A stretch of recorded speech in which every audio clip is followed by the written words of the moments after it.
আসসালামু আলাইকুম। Hello everyone, welcome back to my channel. This is Marjia daily blog থেকে বলছি। কেমন আছেন সবাই? আশা করি সবাই ভালো আছেন। আমি আল্লাহর রহমতে অনেক ভালো আছি। আজকে আমি খুব মজাদার একটা গরুর মাংস ভুনা করব।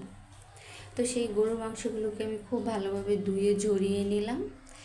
তারপরে একটা কড়াই বসিয়ে দিলাম। কড়াইয়ের মধ্যে দিয়ে দিলাম সরিষার তেল আর বেশ কিছু কুচানো পেঁয়াজ। তো যখন পেঁয়াজটা একটু নরম হয়ে গিয়েছে আমি দিয়ে দিলাম লবণ আর দিয়ে দিলাম এলাচ, দারচিনি, লবঙ্গ, লং, তেজপাতা। তারপর দিয়ে দিলাম আদা বাটা, রসুন বাটা, জিরা বাটা, ধনিয়ার গুঁড়া, হলুদের গুঁড়া, মরিচের গুঁড়া। খুব ভালোভাবে আমি এটাকে নেড়ে চেড়ে নিলাম। তারপর যখন নাড়াচাড়া হয়ে গিয়েছে, একটু কষানো হয়ে গিয়েছে, আমি দিয়ে দিলাম পানিটা দিয়ে আমি খুব ভালোভাবে কষিয়ে নিলাম। তারপরে আমি এখানে 2 চামচ গরম মশলা দিয়েছি। এখানে জয়ফল, জয়িত্রী, পোস্তদানা সব ধরনের গরম মশলা ফাঁকি করা ছিল। তারপর দিয়ে দিলাম একটা টমেটো। তো দিয়ে আমি খুব ভালোভাবে কষিয়ে নিলাম।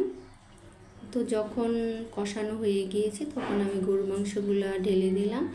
তারপরে খুব ভালোভাবে মাংসগুলোকে আমি কষিয়ে নিলাম। যখন কষানো হয়ে গিয়েছে তখন দিয়ে দিলাম একটা রসুন দিয়ে আমি খুব ভালোভাবে নেড়ে চেড়ে নিলাম। তারপরে দিয়ে দিলাম বেশ কিছু সরিষার তেলটা দিয়ে আমি আরেকটু সময় এটাকে কষিয়ে নিলাম। যখন খুব ভালোভাবে কষানো হয়ে গিয়েছে তখন দিয়ে দিলাম আমি কিছু ছোট ছোট আলুটা দিয়ে আমি খুব ভালোভাবে এটাকে নেড়ে চেড়ে নিচ্ছিলাম। যখন কষানো হয়ে গিয়েছে তারপর দিয়ে দিলাম ঝোলের পানি। তারপর ঢাকনা দিয়ে ঢেকে দিলাম। বেশ কিছুক্ষণ পর দেখি ঝোলের পানিটা একদমই টেনে গিয়েছে, ভুনা ভুনা হয়ে গিয়েছে। তারপরে আমি একটু জিরা টেলে নিলাম, ওগুলো ফাঁকি করে আমি দিয়ে দিলাম গরুর মাংসের উপরে। তো এই তো হয়ে গেল।